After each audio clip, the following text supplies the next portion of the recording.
सीधा साधा ऑटो चालक। वो अभी कुछ यात्रियों को छोड़कर आया था और अब वापस जाने की सोच रहा था। रात तो काफी हो गई, अब तो कोई सवारी मिलेगी नहीं।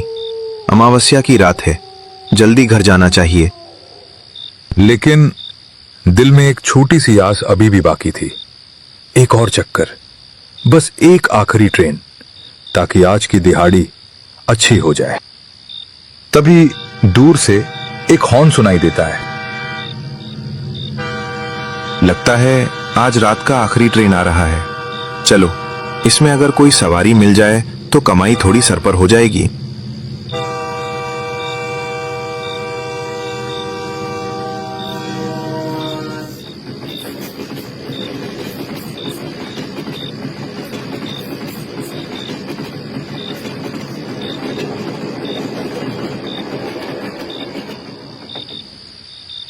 अमित, फाइनली जलगांव पहुंच ही गए।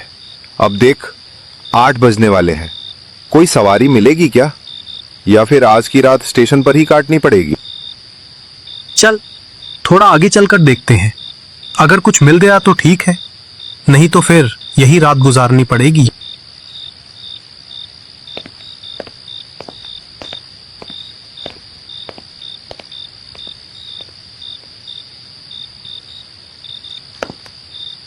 चलो भाई, 2 सवारी तो आ रही हैं।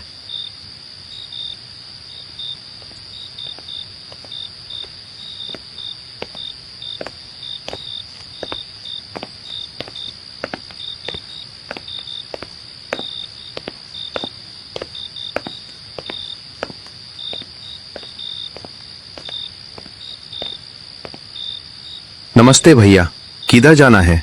रात काफी हो गई है, मैं आपको जल्दी छोड़ दूंगा। हमें इस इलाके का कोई शांत गांव देखना है, पर अब तो रात हो गई है। कोई ठहरने की जगह मिल सकती है? देखिए भैया, हम लोग शहर से आए हैं, गांव घूमने, यहाँ का नेचर, दृश्य देखने और थोड़ा बहुत एडवेंचर भी करने आए हैं। आप बिल्कुल सही जगह आए हैं। मेरा नाम राजू है। इस वक्त बाहर रुकना ठीक नहीं, मेरे साथ बैठिए। स्टेशन के बाहर उस वक्त सिर्फ एक ही ऑटो खड़ा था। ठीक है भैया, चलिए। वो दोनों, अमित और सुमित, तो अपने एडवेंचर के सपने में थे, पर राजू, जो इस जगह को जानता था, ऑटो की चाबी ऑन कर चुका था और उसी पल मन ही मन समझ गया कि ये रात बाहर गुजारने लायक नहीं है। फिर राजू अपनी सवारी को लेकर धीरे धीरे अंधेरी सड़क पर निकल पड़ा।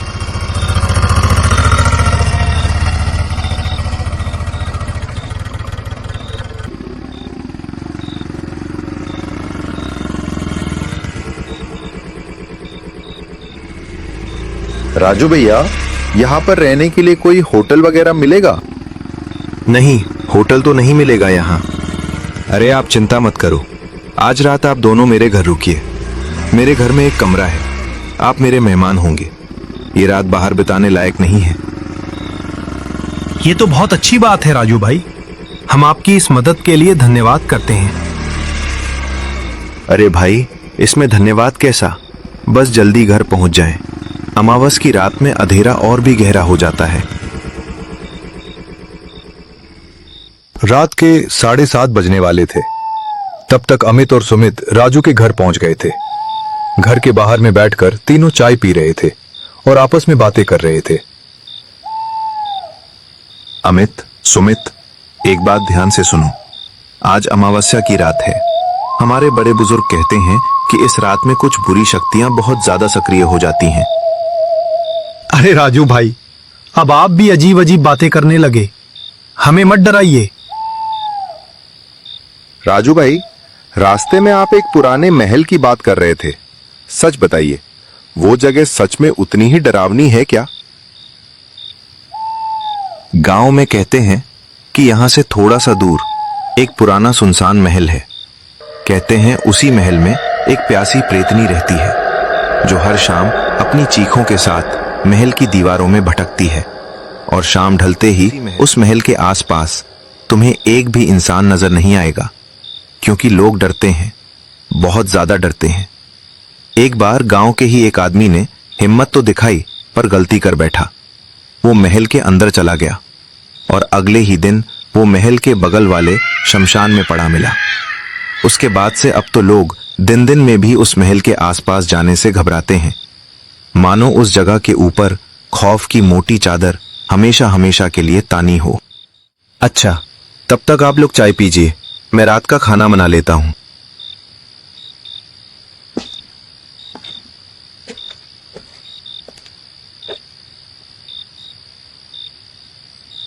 लगता है राजू भाई के घर में और कोई नहीं है। अरे सुमित, हम लोग उस महल में जा सकते हैं क्या? क्या बोलता है तू?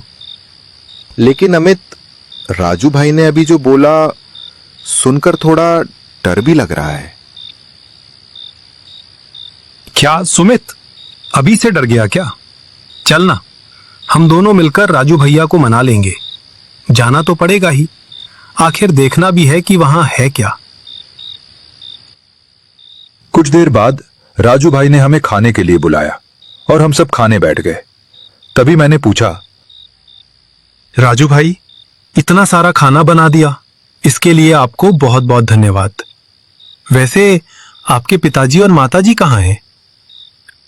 तभी पास से सुमित बोलने लगा, राजू भाई, आप हमें इतना सहारा दे रहे हैं, क्या आप यहां अकेले ही रहते हैं? हाँ सुमित, मैं अकेला ही हूं। मेरे माता पिता जब मैं बहुत छोटा था तभी गुजर गए थे। मेरे पिता भी ऑटो चलाते थे और अब मैं भी वही करता हूं। बस अपना छोटा सा जीवन है। हमें सुनकर सच में अफसोस हुआ राजू भाई। इतनी कम उम्र में आपने इतनी जिम्मेदारी उठा ली। कोई बात नहीं, अब तो आदत हो गई है। वैसे आप लोगों को खाना कैसा लग रहा है? राजू भैया, मजा आ गया। सच में घर जैसा खाना है। लग रहा है कि मैं अपने घर में ही खा रहा हूं। राजू भाई, कल का क्या प्लान है? हमें कुछ पुराना, थोड़ा एडवेंचर वाला कुछ देखना है। मैंने आपको बताया था ना, एक बहुत पुरानी सुनसान हवेली है, उसी के बगल में वो शमशान है। बस वही तो देखना चाहते हैं राजू भाई, एडवेंचर के लिए। नहीं, मेरी बात मानिए। आप लोग शायद इन बातों पर भरोसा ना करें, लेकिन मैंने अपनी आंखों से वहां कुछ अजीब चीजें देखी हैं। वो जगह शापित है, बहुत खतरनाक है। राजू भाई, इतना मत डरिए, हम बस देखने जाएंगे। हाँ राजू भाई, बस एक बार वो जगह दिखा दीजिए। आप चिंता मत कीजिए, हमें कुछ नहीं होगा। ठीक है, पर एक शर्त पर बताऊंगा। कैसी शर्त राजू भाई? देखिए, आप लोग बस महल के अंदर ही रहना। महल के सामने जो शमशान है ना, अगर वहां से कोई आवाज आए, कोई बुलाए, या आपको लगे कोई मदद मांग रहा है, तो भी उधर जाना मत। यहां तक कि अगर कोई जोर से चीखे तब भी पलट कर मत देखना। मैं कह रहा हूं, बहुत संभल कर रहना। और सुन लीजिए, मैं आखिरी बार समझा रहा हूं, उस तरफ मत जाना, किसी भी हाल में नहीं। ठीक है राजू भाई, हम लोग उधर नहीं जाएंगे। तो डील पक्की? राजू भाई, आप हम दोनों का बहुत मदद कर रहे हैं, इसके लिए बहुत बहुत धन्यवाद। अरे, इसमें धन्यवाद कैसा? आप तो हमारे मेहमान हुए। और हां, आप दोनों के सोने का इंतजाम उस वाले कमरे में कर दिया है। खाना पीना करके राजू भाई ने हमें सोने के लिए एक कमरा दे दिया। हम दोनों वहां आकर लेट तो गए, लेकिन मैं और सुमित आपस में बातें ही करते रहे। सुमित, मैं उस महल को देखने के लिए बहुत एक्साइटेड हूं। मुझे तो लग रहा है कि आज रात नींद भी नहीं आएगी। थोड़ा डर भी लग रहा है, लेकिन कोई बात नहीं, हम तो वहां जाएंगे ही। अरे भाई, सारी रात ऐसे ही बातें करता रहेगा क्या? रात के 10 बजने वाले हैं, सो जा अब, कल चलना भी है। और शायद कल रात भी जागना पड़े।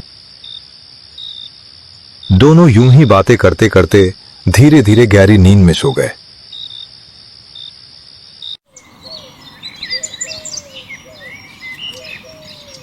सुबह सुबह हम तीनों घर के बाहर बैठकर चाय पी रहे थे। आपस में वही बातें चल रही थी, क्या क्या सामान ले जाना है, खाने पीने का क्या इंतजाम रहेगा और बाकी सारी तैयारियां। इन्हीं बातों में वक्त कब निकल गया पता ही नहीं चला और देखते देखते शाम के 5 बज गए। इसी दौरान हमने राजू भाई को साफ साफ बता दिया कि हम लोग उस महल में एक रात बिताने वाले हैं। ये बात उन्हें बिल्कुल पसंद नहीं आई। हम दोनों ने बड़ी मुश्किल से उन्हें मनाया। वो माने तो सही, लेकिन फिर भी बार बार हमें सावधान करते रहे। अरे तुम दोनों तैयार हो ना? सारा सामान ले लेना, वहां कुछ नहीं मिलेगा। और हाँ, रात के लिए खाना मैंने बना दिया है, वो भी साथ ले जाना। राजू भाई, आपको इतनी तकलीफ उठाने की क्या जरूरत थी? आप हमारी इतनी मदद कर रहे हो, बहुत बहुत शुक्रिया आपका। राजू भाई, बुरा मत मानना, एक बात पूछूं? ये जो सिर पर गमछा बांधे हो, मैं कल से देख रहा हूं, आप इसे खोलते नहीं हो क्या? अरे अमित भाई, अब तो आदत हो गई है, सिर पर गमछा रहता ही है, नहीं तो कुछ खाली खाली सा लगता है हमको। कुछ देर बाद हम तीनों तैयार होकर ऑटो में बैठ गए। ऑटो में बैठते ही राजू भाई ने चुपचाप इंजन स्टार्ट किया और बिना ज्यादा कुछ बोले हम वहां से निकल पड़े।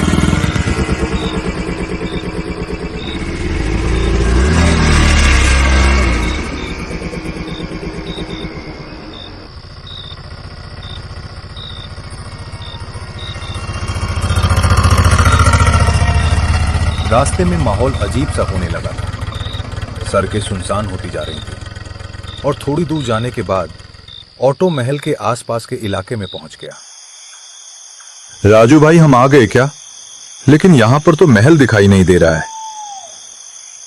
अमित, सुमित, तुम दोनों ये रास्ता पकड़कर सीधे आगे चले जाना। थोड़ा सा आगे जाते ही एक शमशान का गेट दिखाई देगा। वहां से थोड़ा और आगे जाओगे तो वहीं तुम्हें महल दिख जाएगा। ठीक है, मैं चलता हूं। कल सुबह यहीं पर मैं तुम दोनों का इंतजार करूंगा। ठीक है राजू भाई।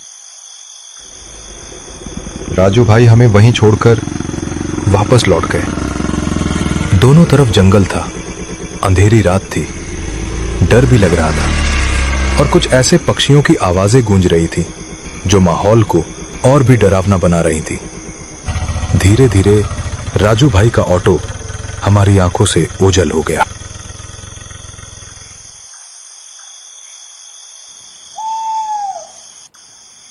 हमने अपना बैग उठाया और अपनी मंजिल की ओर बढ़ने लगे।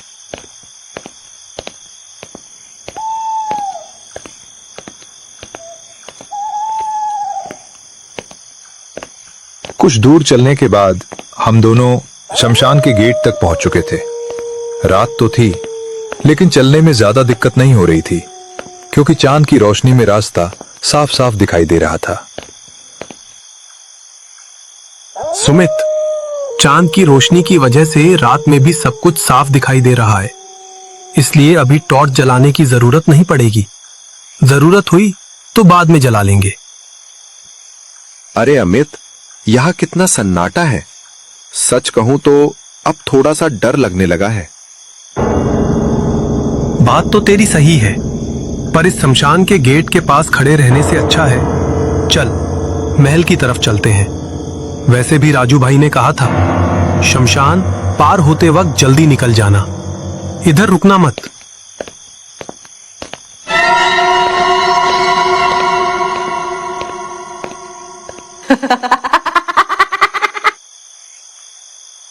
भाई, ये महल तो काफी बड़ा है, देखकर लगता है बहुत पुराना होगा।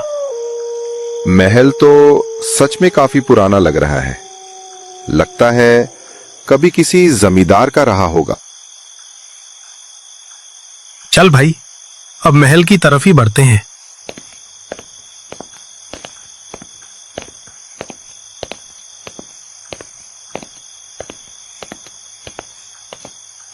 देख अमित, मुझे सच में ठीक नहीं लग रहा।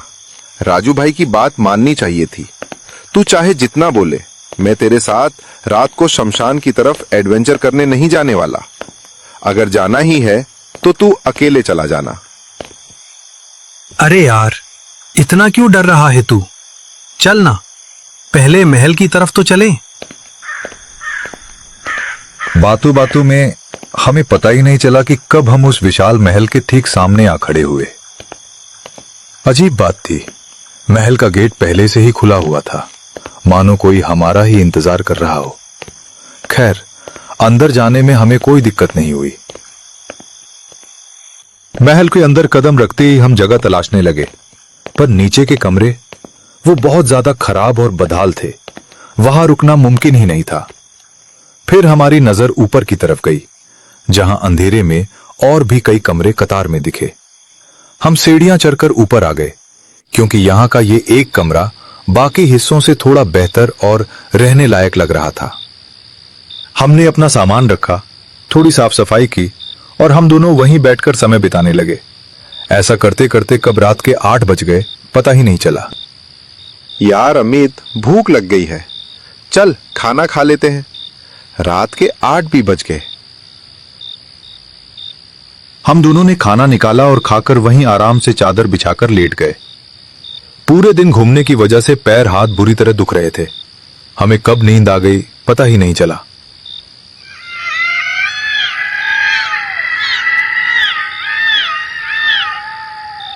बाहर से आ रही जानवरों की अजीब सी आवाजों ने अमित को नींद से जगा दिया।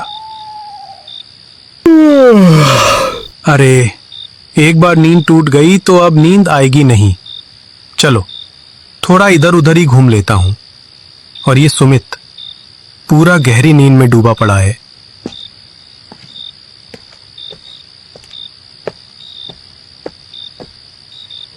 अरे बाप रे, महल में अकेले चलने में बड़ा अजीब सा लग रहा है, और पता नहीं बाहर कौन सा पक्षी या जानवर चिल्ला रहा है। खैर, डर को साइड में रखते हैं, पहले थोड़ा महल को इधर उधर देख लेते हैं। यही करने तो आए थे इधर। सुमित तो सो रहा है, मैं चारों तरफ घूम लेता हूं। अमित अपनी धुन में बड़बड़ा ही रहा था, तभी उसकी टॉर्च की रोशनी सामने दीवार पर पड़ी और वो एकदम से सहम गया। फिर थोड़ी हिम्मत जुटाकर अमित ने आगे देखने की कोशिश की कि आखिर वो है क्या। अरे भाई, यहां ऐसी चीजें रखने की क्या जरूरत है? महल के बारे में पहले ही इतना कुछ सुन रखा था कि वैसे ही डर लग रहा था, और अब अचानक ये सामने आ गया। सच में रोंगटे खड़े हो गए देखकर। मैं महल के इधर उधर घूम रहा था कि तभी एक गली जैसा रास्ता दिखा। मैं वो गली पकड़कर सीधे आगे चला गया, पर आगे देखते ही मुझे एक शमशान घाट दिखा और तभी मुझे याद आया। राजू भाई शमशान की तरफ जाने के लिए मना कर रहे थे।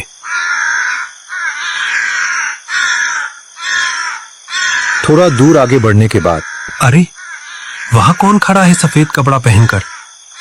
जाकर देखता हूं।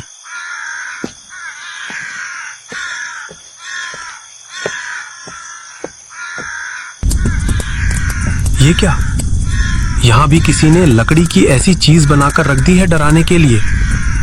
गांव वाले तो इसे देखकर जरूर डर गए होंगे।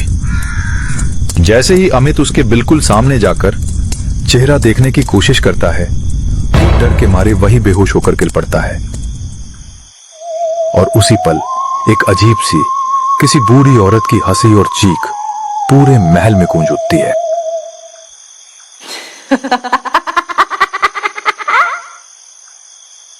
उस भयानक आवाज से सुमित की नींद तो टूटी, पर उसे कुछ समझ नहीं आया। वो बस घबराकर एकदम से उठ बैठा। अरे, ये अमित कहाँ चला गया? सुमित अमित को पागलों की तरह यहां वहां ढूंढने लगा, मगर अमित का कहीं पता नहीं था।